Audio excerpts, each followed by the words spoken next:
সকলেই চলে এসেছেন। এজন্য আমরা দেরি না করে অতি তাড়াতাড়ি মাহফিলে চলে এসে আমরা জান্নাতের বাগানে জান্নাতি হয়ে যাই। এই পর্যায়ে আমাদের সামনে গুরুত্বপূর্ণ তাকরীর পেশ করবেন আমাদের এই অত্র কেওড়ালার সকলের সুপরিচিত ওয়াইজ হযরত মাওলানা মুফতি সিদ্দিকুর রহমান কাসিমি সাহেব কেওড়ালা। হযরতকে ওনার মূল্যবান তাকরীর করার জন্য সবিনয়ে অনুরোধ পেশ করছি।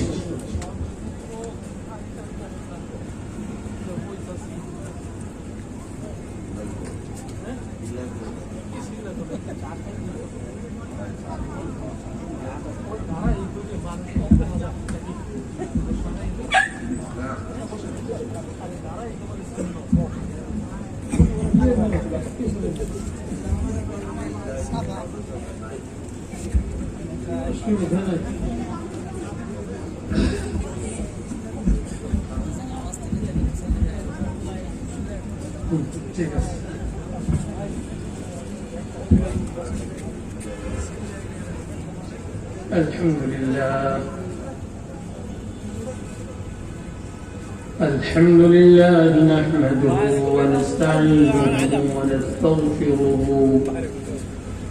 ونؤمن به ونتوكل عليه ونعوذ بالله من شرور أنفسنا ومن سيئات أعمالنا من يهده الله فلا مضل له ومن يضلل فلا هادي له ونشهد أن لا إله إلا الله ونشهد أن سيدنا وأولانا ومولانا محمدا عبده ورسوله أرسله الله بالحق بشيرا ونذيرا وداعيا إلى الله بإذنه وسراجا منيرا. أما بعد فأعوذ بالله من الشيطان الرجيم. بسم الله الرحمن الرحيم.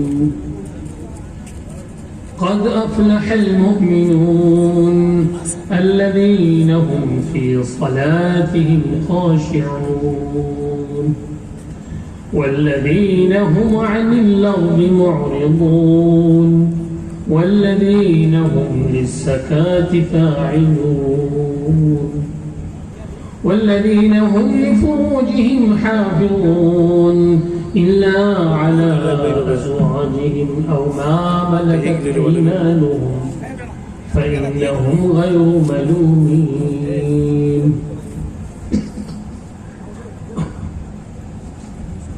وقال النبي صلى الله عليه وسلم إن الرجل ليدرك بحسن الخلق درجات الصائم القائم. وقال لقمان عليه الصلاة والسلام يا بني إنني ألخص لكم 4 مواعظ من 4 آلاف.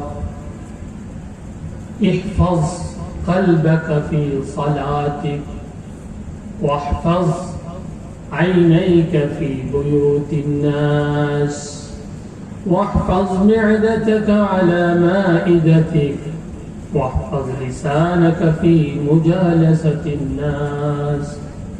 اللهم صل على محمد كلما ذكره الذاكرون وصل على محمد كلما غفل عن ذكره الغافلون. سبحانك لا علم لنا إلا ما علمتنا إنك أنت العليم الحكيم. أستغفر الله الذي لا إله إلا هو الحي القيوم اللهم أدخلنا مدخل صدق وأخرجنا مخرج صدق واجعل لنا من لدنك سلطانا نصيرا حضرت বরফির আব্দুল কাদের জিলানী ও খাজা মুঈনুদ্দিন চিশতি রাহমাতুল্লাহ আলাইহির স্মরণের 24তম বার্ষিক মাহফিল মাশাআল্লাহ আজকে প্রথম দিন আজকে আমাদের সভাপতি সাহেব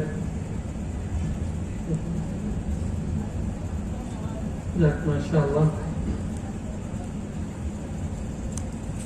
बहुत बड़ो मुबारक महफिल माशाअल्लाह हजरत खाजा मुঈনুদ্দিন চিশতি রাহমাতুল্লাহ আলাইহি হযরত আব্দুল কাদের জিলানী রাহমাতুল্লাহ আলাইহি তাদের স্মরণের মাহফিল বিশাল বড় কৃতিত্বের এবং বহুত বড় সম্মানের এবং বুজুর্গ ব্যক্তিদের মাহফিল তাদের স্মরণের মাহফিল আল্লাহ কিন্তু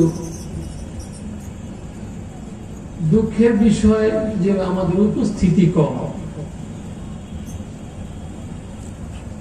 উপস্থিতি কম কিন্তু সমস্যা নাই হুমুল কওমু লা ইয়াশকা বিহিম জালিসুহুম হুজুর পাক সাল্লাল্লাহু আলাইহি সাল্লাম বলেন যে এই জামাতটা এই দল যারা কোরআন ও হাদিসের আলোচনা শুনতে আসেন বসেন এরা এত মুবারক জামাত এত উন্নত জামাত লা ইয়াশকা বিহিম জালিসুহুম তাদের কেউ ভাগ্যত হয় না পোড়া কপাল হয় না তাদের ভাগ্য বড় উচ্চাঙ্গে তাদের ভাগ্য অনেক বড় মুফতি শফি সাহেব রহমতুল্লাহ আলাইহি একদিন হযরত থানভী রহমতুল্লাহ আলাইহিকে তার মজলিসের মধ্যে গেলেন গিয়ে বলেন যে হুজুর একটা প্রশ্ন আমার মনের মধ্যে একটা প্রশ্ন অনেকদিন যাবত আপনাকে করব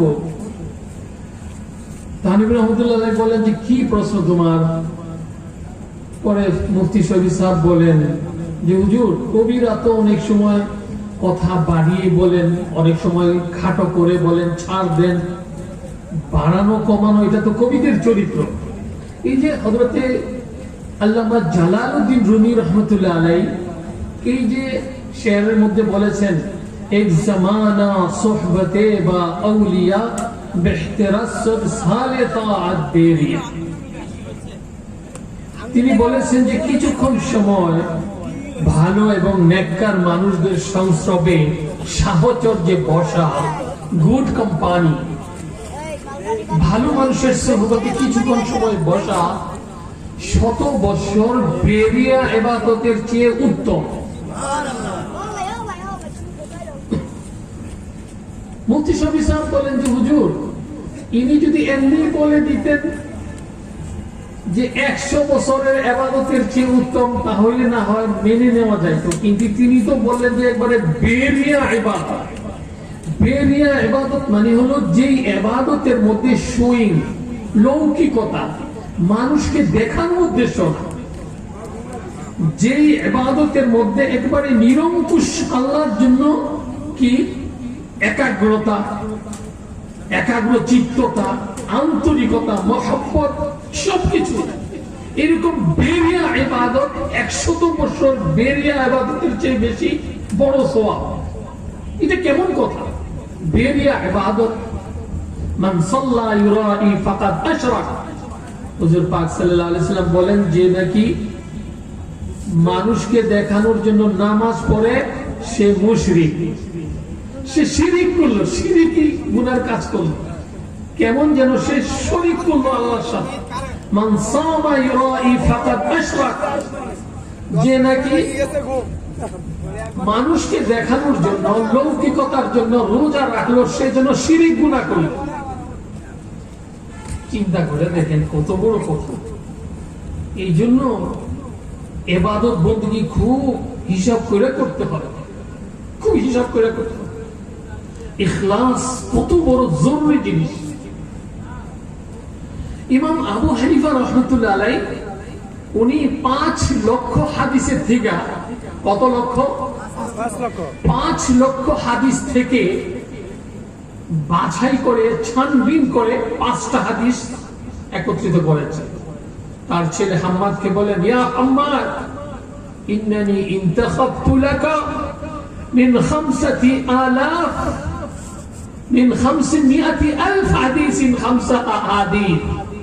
এই বেটা হাম্মাদ, আমি তোমার জন্য 5 লক্ষ হাদিস থেকে 5টা হাদিস বাইচ্ছা নির্বাচন করে তুবাইছি।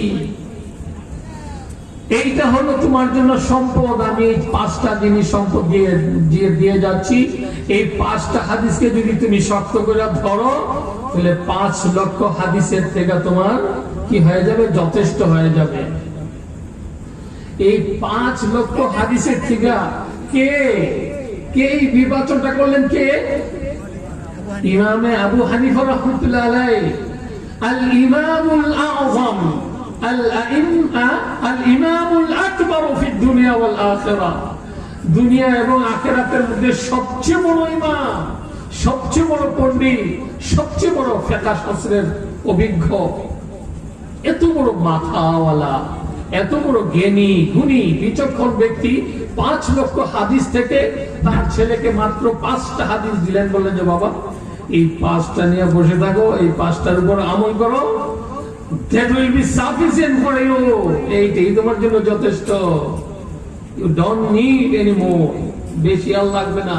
এই 5টা হাদিসের মধ্যে first of all in that fight, সেই 5টা হাদিসের মধ্যে সর্বপ্রথম হাদিস যেটা রাখছেন সেটা কি জানে? মক্তবের ছোট ছাত্ররা, ছাত্রীরা, ছোট বাচ্চারা পড়ে, ইন্নামাল আ'মালু বিন্নিয়াত।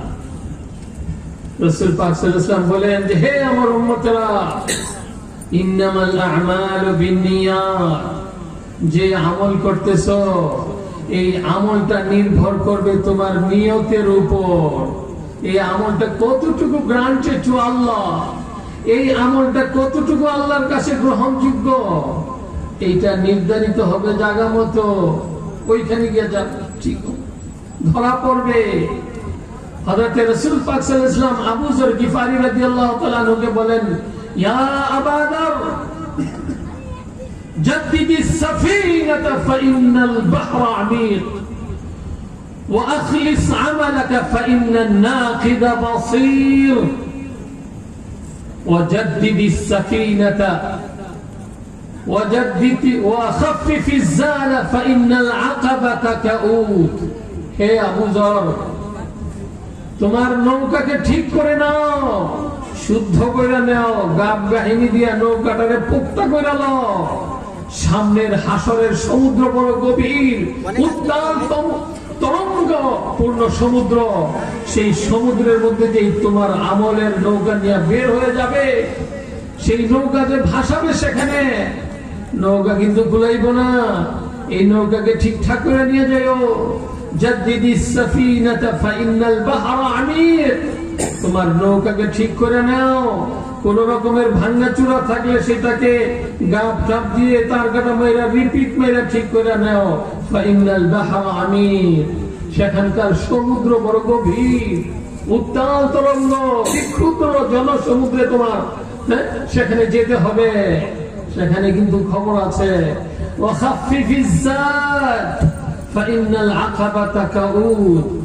আর খবরদার খবরদার, বোঝা হালকা করে নিয়ে যাও।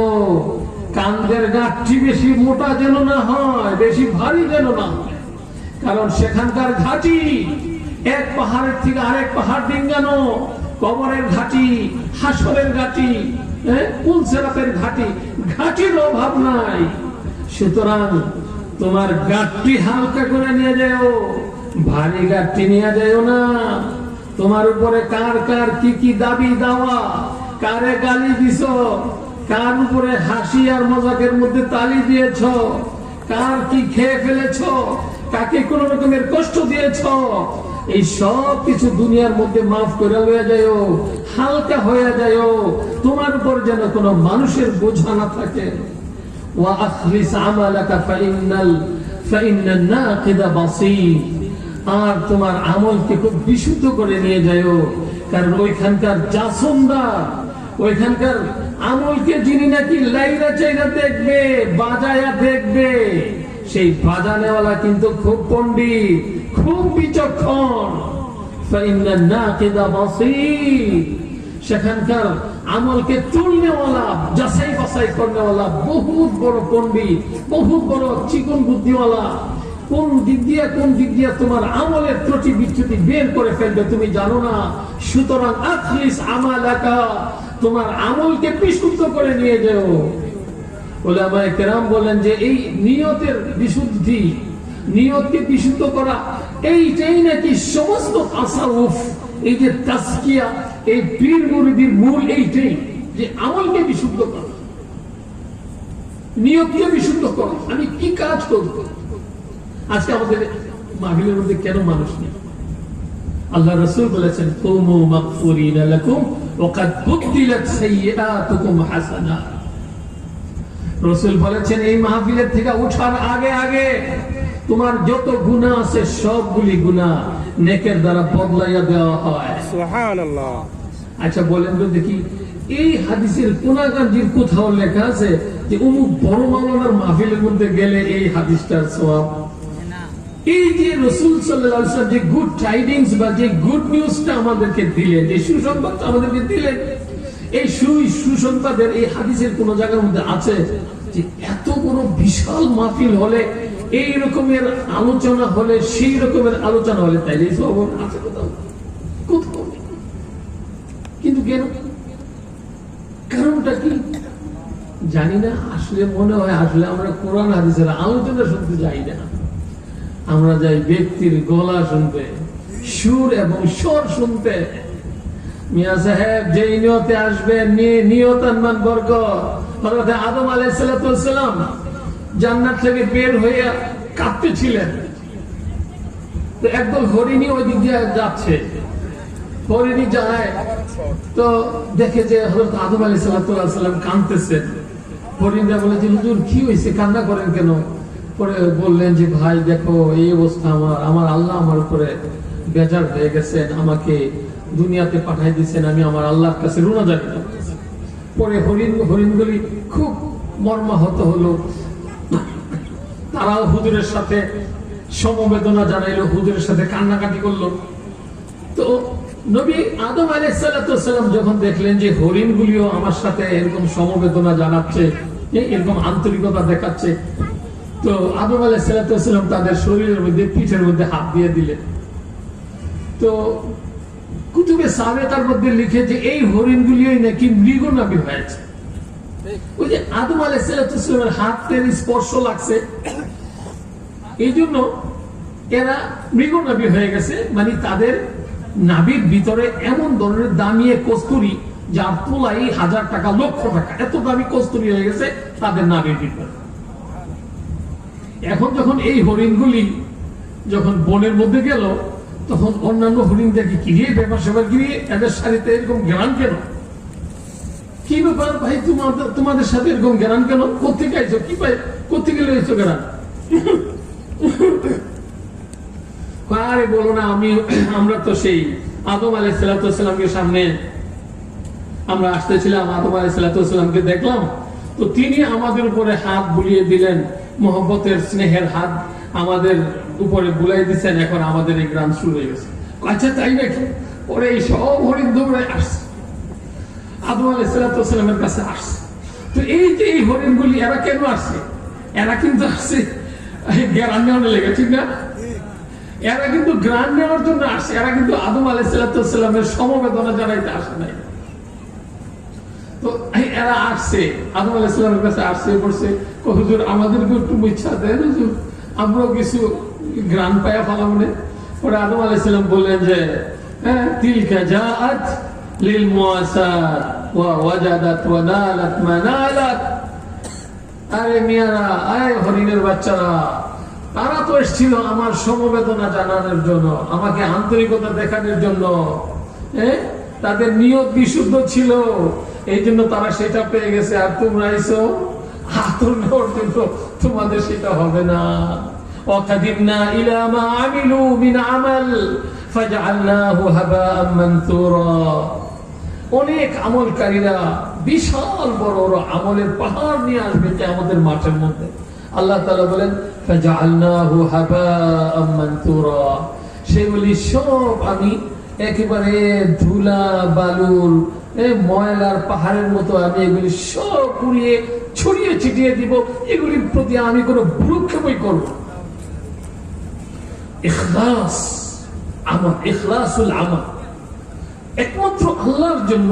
এই জন্য হযরতে আবু হানিফা রাহমাতুল্লাহ আলাইহি তার ছেলে হাম্মাদকে বলেন যে বাবা 5 লক্ষ হাদিস থেকে আমি 5টা হাদিস তোমার জন্য নির্বাচন করেছি, এর মধ্যে একটা কি ইখলাসুল আমল। আখলিস দীনাকা ইয়াকফিকাল আমালুল কালিল ইন্নামাল আ'মালু বিন্নিয়াত, নিয়তের উপরে সবকিছু। নিয়ত যার যত বড়, রুব্বা আমালিন সাগীরিন ইউআযযিমুহু নিয়্যা ওয়া রুব্বা আমালিন কাবীরিন ইউসাগগিরুহু নিয়্যা। বর্ণনা বলেন যে অনেক সময় বিশাল বড় আমল দেখা যায়, বিশাল বড় আমলের পাহাড়, নিয়ত এটাকে ছোট্ট একেবারে বিরিঙ্গের মতো বানায় ফেলা। আল্লাহ রাসূল সাল্লাল্লাহু আলাইহি ওয়াসাল্লাম কি বলেন দেখেন, এর কারণটা আল্লাহ তাআলা দেখেন না, কোয়ান্টিটি দেখেন না, পরিমাণ দেখেন না, কোয়ালিটি দেখেন। কোয়ান্টিটি নেই। সাহাবায়ে কেরামের সম্পর্কে আল্লাহ রাসূল কি বলেছেন, লা তাসুব্বু আসহাবি ফাইন্না আহাদাকুম লাউ আনফাকা মিথলা উহুদিন যাহাবান মা বালাগা মুদ্দা আহাদিহিম শাঈরান ওয়ালা নাসিব। এই উম্মতেরা, তোমরা আমার সাহাবাদেরকে তুচ্ছতাচ্ছিল্য করো না, গালিগালাজ করো না। কারণ জানো আমার সাহাবায়ে কেরামের কি অবস্থা, তাদের কি দাম। তারা যদি 1 কেজি আটা আল্লাহর রাস্তায় দান করে, তাহলে তোমরা যদি উহুদ পাহাড় পরিমাণ স্বর্ণ দান করো, আমার সাহাবীদের 1 কেজি আটার মূল্য আল্লাহর কাছে তোমাদের উহুদ পাহাড়ের স্বর্ণের চেয়েও বেশি। সুবহানাল্লাহ। আচ্ছা বলেন তো দেখি এটা কেন এরকম, কেন এটা? এর কারণটা কি? এটার কারণ হলো এই যে সাহাবায়ে কেরাম যে সকল কাজ করতেন অত্যন্ত ইখলাসের। হযরত ইসমাঈল শহীদ রাহমাতুল্লাহ আলাইহি দিল্লির মসজিদের মধ্যে, ভরা মসজিদের মধ্যে হাজার হাজার মানুষ, প্রায় লক্ষ জনতা, প্রায় 2-3 ঘন্টা ব্যাপী ওয়াজ করলেন। ওয়াজ করার পরে তিনি সিঁড়ি দিয়ে নেমে আসতেছেন।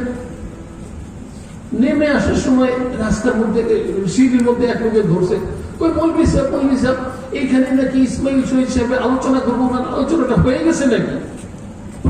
ভাই হয়ে গেল তো। কাম বলে কি, আমি এত দূরে চাইলাম, সেই প্রায় 10-12 মাইল দূর থেকে আসলাম, আমি হুজুরের ওয়াজটা শোনার জন্য, সেই ওয়াজটা শেষ হয়ে গেল। খুব আফসোস করতেছে।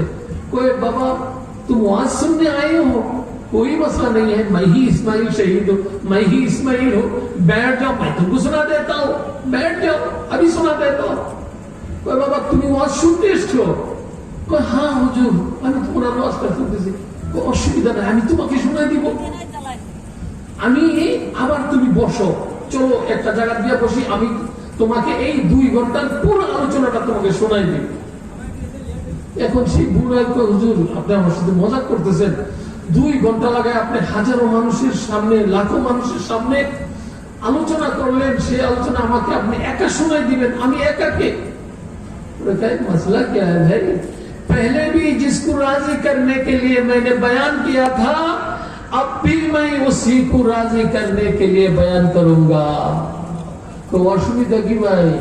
প্রথম যাকে খুশি করার জন্য বয়ান করেছি, এখনো তাকে খুশি করার জন্য বয়ান করব?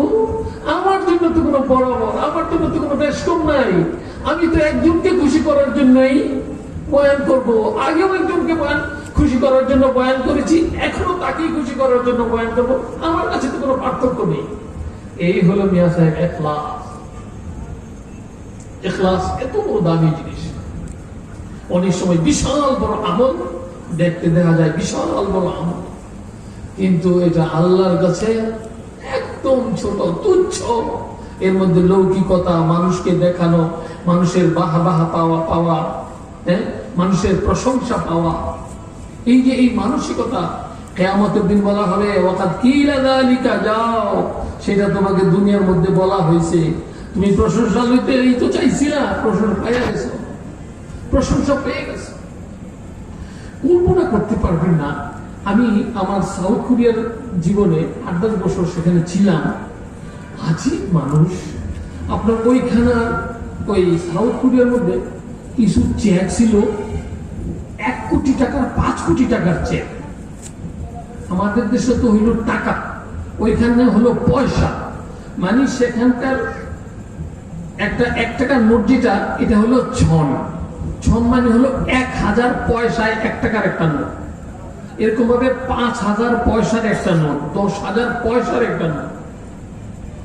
তো আমি মাঝে মাঝে আমাদের যে ইয়েতে আপনার সিউলের মধ্যে যে বড় মসজিদ ছিল, প্রায় সময় 1 কোটি টাকার সেই চেকটা কি, যেটার মধ্যে নাকি 1 কোটি কোন, প্রায় 5 লাখ, বাংলা টাকায় হবে প্রায় 5 লাখ 7 লাখ, সরি প্রায় 10 লাখের উপরে, প্রায় 10 লক্ষ টাকার উপরে হলো এই 5 কোটি কোনের মূল্যমান, একটু কম বেশি হইতে পারে।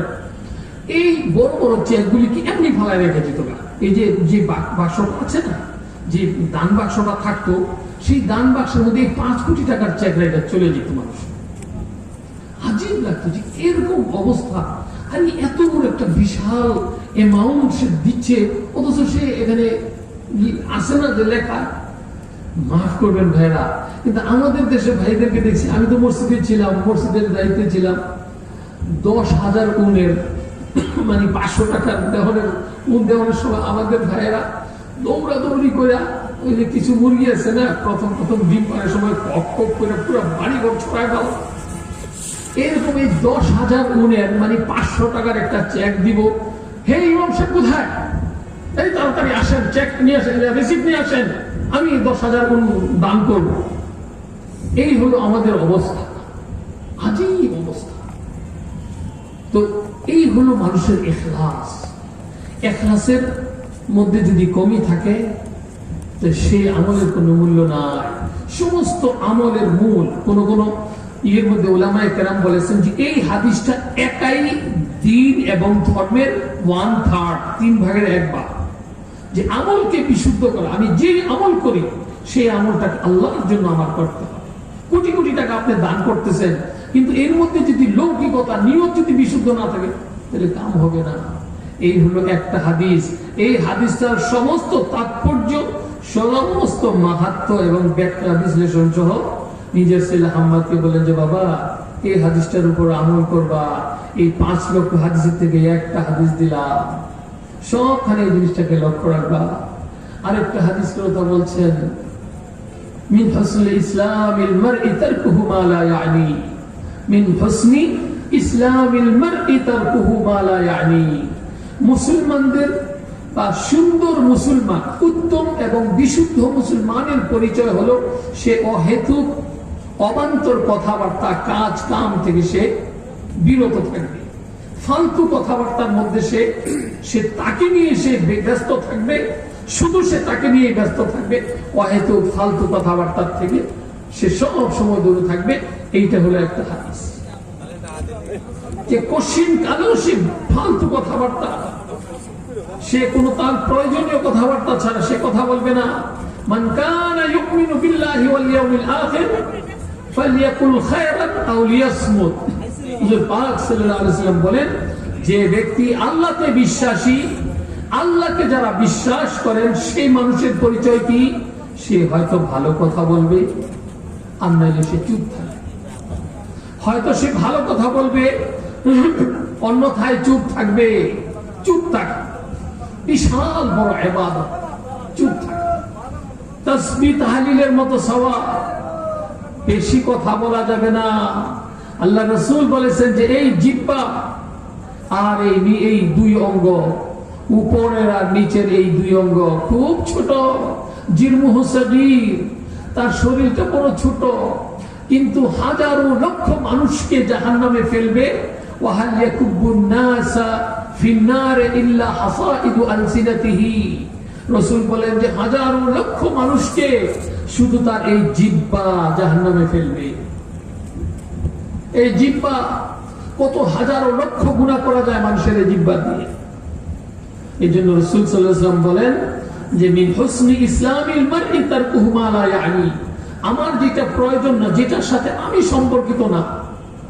আজকে তো দেখা যায় যে আমরা মানুষের গীবত, শিকায়েত, মানুষের নিন্দা, যদি একটু সুযোগ পাওয়া যায় তাহলে আর আমাদের লাগাম ছাড়া, আমরা লাগাম ছাড়া।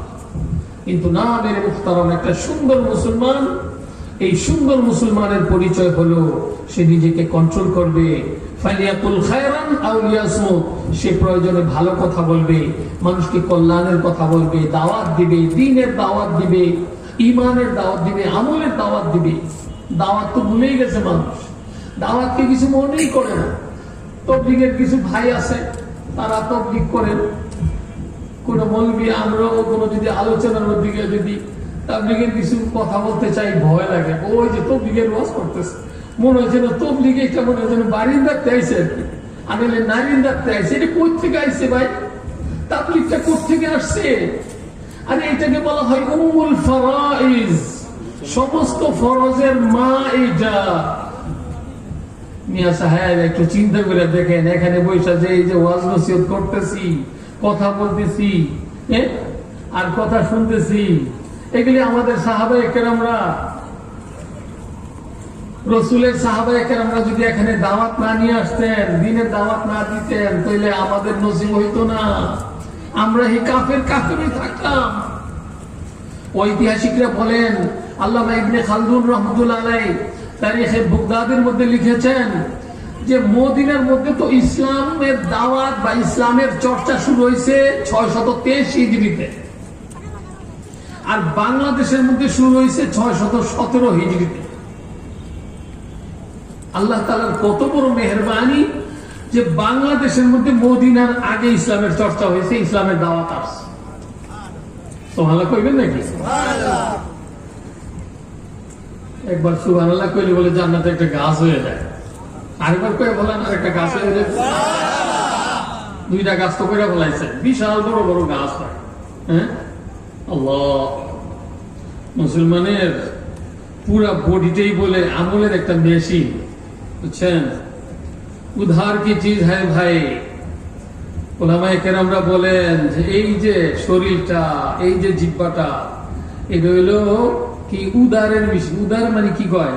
ওই যে আরেকজনের তিনি যে আনে 2-3 ঘন্টা লেগে, ধার। উর্দুতে কয় উধার কি চিজ, ধার আনে না, ধার। আহা, এই মেশিনটা ওলামায়ে কেরামরা বলেন যে কেউ যদি উধারের মেশিন আনে, মানে ধার করে কোনো জিনিস নিয়ে আসে, তাহলে ছোটখাটো কাজ যত পারে, যত তাড়াতাড়ি পারে, বলে আরে 2 ঘন্টার জন্য আনছি, যত তাড়াতাড়ি পারে এটা দিয়ে কি করে, এই কাজটাও করে, সেটাও করে, সেটাও করে ফেলায়। হ্যাঁ, যে মেশিনটা লয়ে আইছেন, আল্লাহু আকবার, এক একটা শব্দ, ইয়াখরুজু মিনহুমাল লুলু ওয়াল মারজান, এই নাক মুখ দিয়ে যে শ্বাস প্রশ্বাস বের হচ্ছে, মণি মুক্তার মতন দামি বাইরেছে। এক একটা শ্বাসে প্রশ্বাসে মণি মুক্তা কামাইতে পারে, এইরকম একটা মেশিনের মধ্যে এখন আছে, থাকবে না, কখন শেষ হয়ে যাব এটা জানি না। এই হায়াতটা, এই জীবনটা ধার লওয়া, এই আমানত চন্দে রোজে নজদে মাস, দার হাকিকত মালিকে হর শে খুদাস।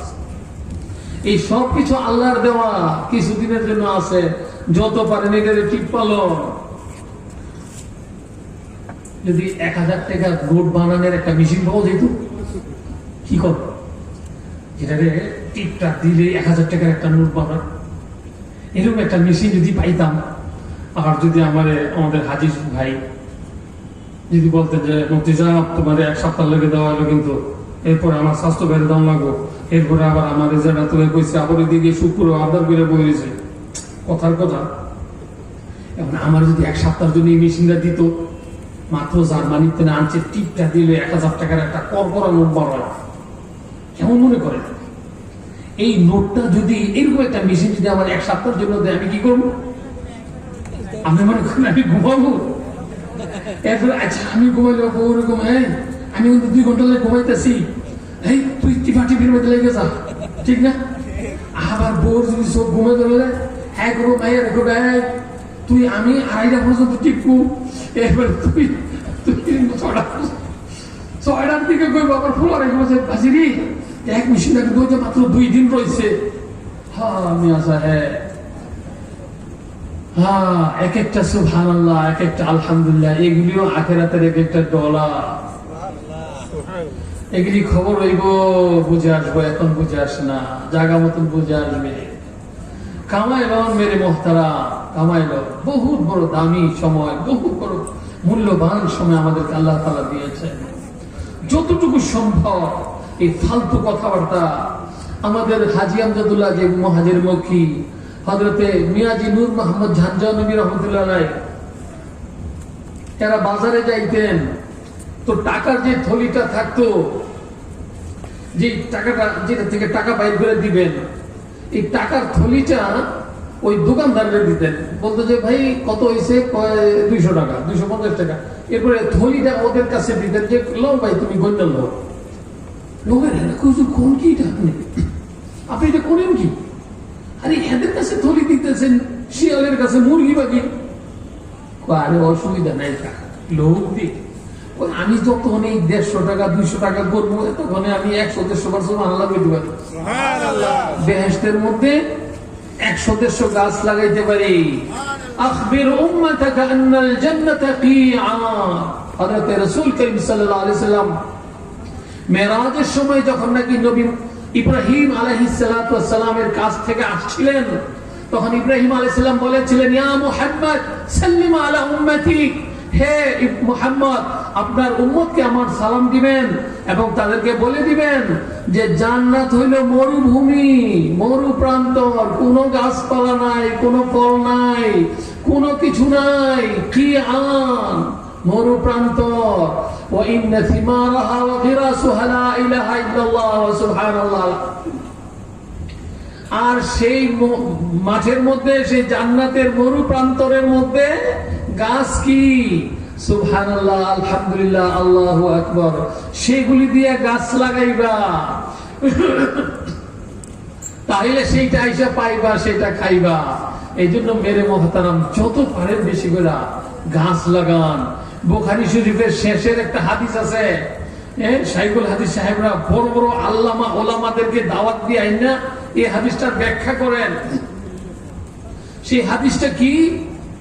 রাসূল সাল্লাল্লাহু আলাইহি ওয়াসাল্লাম বলেন যে ছোট্ট একটা হাদিস, খাফিফাতান আলাল লিসান, উচ্চারণ করতে বড় সহজ, কিন্তু বেহেশতে জান্নাতের মধ্যে নেকের পাল্লার মধ্যে, দাড়ি পাল্লার মধ্যে বড় ওজন, একবারে পাথরের চেয়েও বেশি ওজন। সেই কালিমা দুইটা কি, সেই বাণী দুইটা কি? জান্নাতের মধ্যে নেকের পাল্লার মধ্যে সবচেয়ে বেশি ভারী হবে সেটা কি? সুবহানাল্লাহি ওয়া বিহামদিহি সুবহানাল্লাহিল আযীম, সুবহানাল্লাহি ওয়া বিহামদিহি সুবহানাল্লাহিল আযীম। আর এই দুই একটা শিখ কেমনে আসে? আমরা কিছু লয়ে যাই দিব তো খালি ওয়াজের পরে হবে যে আরে জি ওয়াজ করছো, সাংঘাতিক ওয়াজ করছো, একবার ওই অমুক বাজারি হুজুর আইছিল, না জানি হাজারি হুজুর আইছিল, না জানি মাঝারি হুজুর আইছিল, সাংঘাতিক ওয়াজ করছে। কি যে ওয়াজ করছে হুজুর, এত এত আজই উচ্চাঙ্গের বয়ান করছে যে শুনতে শুনতে আমি সব ভুলে গেছি একবারে, একটাও আমার কিছু মনে নেই। মাশাআল্লাহ, মানে কিছুই মনে নেই, মানে এইরকম ওয়াজ করছে যে হ্যাঁ একবার ভুলে গেছে। মাশাআল্লাহ, কিছুই লয়ে যাওয়ার মতো নেই। হযরত জুয়াইরা রাদিয়াল্লাহু তাআলা আনহা, নবী সাল্লাল্লাহু আলাইহি ওয়াসাল্লামের বিবি, হুজুর পাক সাল্লাল্লাহু আলাইহি ওয়াসাল্লাম তাহাজ্জুদের পর ঘর থেকে বের হয়ে গেছেন নামাজ, ফজর নামাজ পড়াইতে। আর আসছেন প্রায় আলোচনা পর্যালোচনা কইরা স্বপ্নের ব্যাখ্যা বিবৃতি দিয়া সেই 9টা 9:30 আসছেন। আয়েশা দেখেন হযরত জুয়াইরা রাদিয়াল্লাহু তাআলা আনহা সেই মজলিসেই বসে জিকির আজকার করতেছেন। কই জুয়াইরিয়া, তুমি এখনো সেই ইবাদত বন্দেগীতে আসো? কয় হ্যাঁ হুজুর আসি তো। কয় আলা উআল্লিমুকি আরবা'a কালিমাতিন খায়রুন লাকি মিন হাযিহিল ইবাদাতিত তাগীলা। কয় জুয়াইরিয়া, আমি তোমাদের ছোট্ট 4টা বাক্য শিখাই দেই, এই যে তুমি তাহাজ্জুদের পর থেকে এই পর্যন্ত এই সুদীর্ঘ সময় ইবাদত বন্দেগী করলে এর থেকে বেহতর হবে সেই ছোট্ট 2টা কালিমা যদি তুমি পড়ো, সুবহানাল্লাহি ওয়া বিহামদিহি সুবহানাল্লাহি আলহামদুলিল্লাহ, সুবহানাল্লাহ ওয়া বিহামদিহি, সুবহানাল্লাহিল আযীম,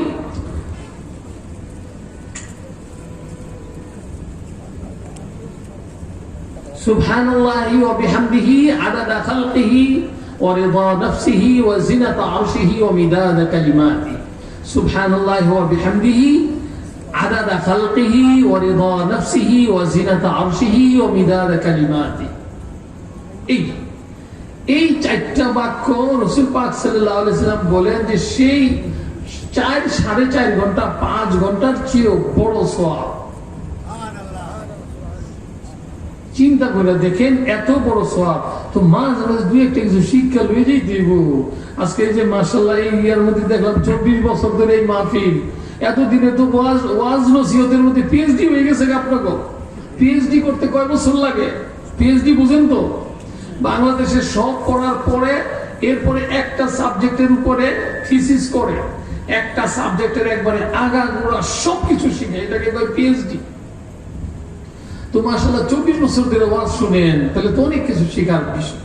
কিন্তু আজীব ব্যাপার, আমাদের মানে মূর্খতার যে কি অবস্থা কল্পনা করতে পারবেন না। আমি আমার কোরিয়ার মধ্যে একবার আমাদের মসজিদের সভাপতি, সাউথ কোরিয়ায় সভাপতি সাহেব একদিন আমাকে ফোন দিয়েছে শুক্রবার দিন বিকালে, কই ইমাম সাহেব কই আপনি? আমি তো বাসায় মসজিদে আছি। কয় কালকা একটা দাওয়াত আছে আপনার। আমি কিসের দাওয়াত? কয় সুন্নতে খাতনা। আমি বলি সুন্নতে খাতনার দাওয়াত? কহ। আমি বলি বাচ্চার বয়স কত? ওই কতই গো 8-9 মাস হইব। আমি বলি বাচ্চার নাম কি? কয় ফাতেমা না কায়দানি কি খাদিজা বললো। পরে আমার বুঝে আসতেছে না। আমি বলি কি রে? কয় উনি কইতাছে সুন্নতে খাতনার দাওয়াত, আবার কয় নাম ফাতেমা না রেজিয়া একটা নাম কইল। এখন আমি মাথার মধ্যে খালি মারতাছি। সুন্নতে খাতনা কিভাবে হয়? আমাদের দেশে তো সেই আরবদের মতো, হ্যাঁ, সুদানিদের মতো, মিশরীদের মতো মেয়েদের খাতনা নাই। এটা ওই দেশে প্রচলন আছে, আমাদের দেশে এটা ওই সুন্নত হিসাবে করা হয়। এখন খুব মাথার মধ্যে ঘুরাইতেছি। আমি আরে সুন্নতে খাতনা, আবার কইল নাম রেজিয়া না ফাতেমা। এরপরে গেলাম, আর জিগাই না। সভাপতি মানুষ, সম্মানী মানুষ, সাউথ কোরিয়ার মসজিদের সভাপতি, বুঝেন না সেরকম একটা এই বেটি হামাগুড়ি দেয় আফুর করে 7-8 বছরের 7-8 মাসের বাচ্চা। এখন এই বাচ্চার আঙ্গুলার তিনি গিয়ে খুব সুন্নতে খাতনা হয় না, মানে এর মুখে প্রথম ভাত দিবে, এর মুখে প্রথম ভাত দিবে। মসজিদের সভাপতি বলতেছেন যে ওনার সুদের বলে সুন্নতে খাতনা দেওয়া। আচ্ছা, এখন গেছি, এখন গিয়ে পড়ছি, এখন মনে করেন ভাত দিব। এখন চাইয়া দেখি সেই 6-7 মাসের বাচ্চাকে খাই এমন সুন্দর করে ভাই ওর নাকে আনছে। আর এর মা, মেয়ের মা, হ্যাঁ এসে প্রায় 30-32 বছরের নাবালিকা বেডি, বুঝলেননি?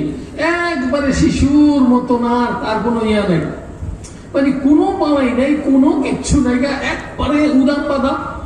আর এই যে যে ছোট বাচ্চাটা 6-7 মাসের বাচ্চা, এর একবারে মাশাআল্লাহ ঘুমটা দিয়ে এইরকম সুন্দর করে খাচ্ছে, মানে অবাক অবস্থা। আমি আরে এই অনুষ্ঠানের ইয়া কে? এটা কি এই বাচ্চা না? আপনারা নাবালক কেরা? এইটা না এইটা? আমি তো বুঝতে পারতেছি না, ঠাউর করতে পারতেছি না। মেয়ের মায়ের দেখা যাইতেছে একবারে নাবালকের মতন বুঝতেছে, কোনো খবর নাই।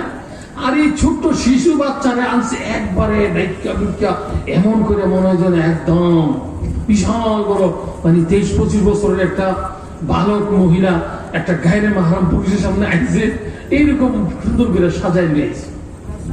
আমার কাছে অবাক লাগে যে আরে একজন সভাপতি সাহেব এখন সুন্নতে খাতনাই বুঝে না যে দাওয়াত কারে কয় সুন্নতে খাতনা। তো মিয়া সাহেব, এই হলো আমাদের যে হালত, এই মূর্খতা, এগুলিকে দূর করতে হবে। সরঞ্জামে জাহেল জাহান্নাম হুয়া কে জাহেল নিকুয়া আকিবাত হুয়া। শেখ সাদি রহমতুল্লাহ আলাইহি বলেন যে ভাই, আস্তে আস্তে এই জাহালত এবং মূর্খতাকে কাটিয়ে উঠতে হবে। ওলামায়ে কেরামদের কাছে আলেমদের কাছে গিয়া গিয়া কিছু শিখার চেষ্টা করতে হবে। এই মূর্খতা নিয়ে যাওয়া যাবে না। শেখ সাদি বলেন যে মূর্খদের পরিণাম হলো জাহান্নাম। সরঞ্জামে জাহেল জাহান্নাম বুয়া কে জাহেল নিকুয়া কিবাত বুয়া। কারণ জাহেলরা নাকি ভালো হয় না মেরে মোহতারাম। সুতরাং ভাই, নিজেকে মূর্খ মনে করে বেশি বেশি করে শিখতে হবে, জানতে হবে। তো ভাই বলছিলাম যে আজকে আমাদের মধ্যে যে আমাদের এমন অবস্থা যে আমাদের মুখ, চোখ, নাক, কান এগুলির কোনো যত্ন নাই। যে যেভাবে পারছি সেভাবে আমরা ব্যবহার করতেছি। কিন্তু রাসূল বলেন, মান কানা ইউমিনু বিল্লাহি ওয়াল ইয়াউমিল আখির ফালইয়াকুল খায়রান আও লিয়াসমুত। যে আল্লাহতে বিশ্বাসী, আখিরাতে বিশ্বাসী, সে সংযত, সে যেমনে সেমনে মুখ নাড়ায় না, মুখ চালায় না। সিবাবুল মুসলিমি ফুসুকুন ওয়া কিতালুহু কুফরুন। গালিগালাজ তো আমরা করেই বসি, বিবিকে, ছেলে মেয়েকে, ভাই বেরাদরকে গালিগালাজ করি। মনে রাখবেন, গালিগালাজ করা মুসলমানের কাজ না, এটা ফাসিকের কাজ। মানুষ যত গালিবাজ হয় সে তত আল্লাহর কাছে হালকা হয়ে যায়। মশার দল যদি মারা যায়, মাছি যদি মরে, তাহলে আমাদের কোনো টেনশন হয়? টেনশন হয় না। কেন টেনশন হয় না? কারণ এগুলি মাছি, এগুলি একবারে তুচ্ছ প্রাণী। ঠিক তদ্রূপ মানুষ যখন গালিবাজ হয়, যখন মানুষ যখন গালিবাজ হয়, গালিগালাজ করে, জুবানকে যখন আদমি বানায় ফেলায়, তখন এই লোকটা আল্লাহর দৃষ্টি থেকে সরে যায়, আল্লাহর নজর থেকে সে পড়ে যায়, আল্লাহর কাছে তার কোনো গুরুত্ব থাকে না। এই লোকগুলি কি 10 জন একসাথে মরে যাবে না 10,000 একসাথে মরে যাবে, আল্লাহ তাআলা কোনো পরোয়া করে না। এই জন্য জুবানকে লাগাম দিতে হবে, জুবানকে লাগাম দিতে হবে। গালিগুলোজ এগুলি থেকে বেঁচে থাকতে হবে। তো ভাইও, আমাদের এই জিনিসগুলিকে খুব লক্ষ্য রেখে চলতে হবে। হযরত ইমাম আবু হানিফা রাহমাতুল্লাহ আলাইহি তার ছেলেকে এই 5টা হাদিসের কথা বলেছিলেন। একটা হলো কি, নিয়তকে বিশুদ্ধ করা। আরেকটা হলো জুবানকে এবং অহেতুক কথাবার্তা, যেটা আমার সাথে জড়িত না, সেই কথাবার্তা থেকে বিরত থাকা। আরেকটা হলো লা ইউমিনু আহাদুকুম হাত্তা ইউহিব্বা লিআখিহি মা ইউহিব্বু লিনাফসিহি। নিজের জন্য এমন জিনিসই পছন্দ করা যা আমি আমার মুসলমান ভাইয়ের জন্য পছন্দ করি, আমার নিজের জন্য যা পছন্দ করি অন্য মুসলমানের জন্য তাই পছন্দ করব। আরেকটা হলো যে ওই মুসলমান হলো মুসলমান যার হাত থেকে এবং অঙ্গ প্রত্যঙ্গ থেকে অন্য মুসলমান সবসময় নিরাপদ থাকে, আর যে নাকি হারাম থেকে বেঁচে থাকে। আল্লাহ তাআলা আমাদের সকলকে তৌফিক নসিব ফরমান। ওয়া আখিরু দাওয়ানা।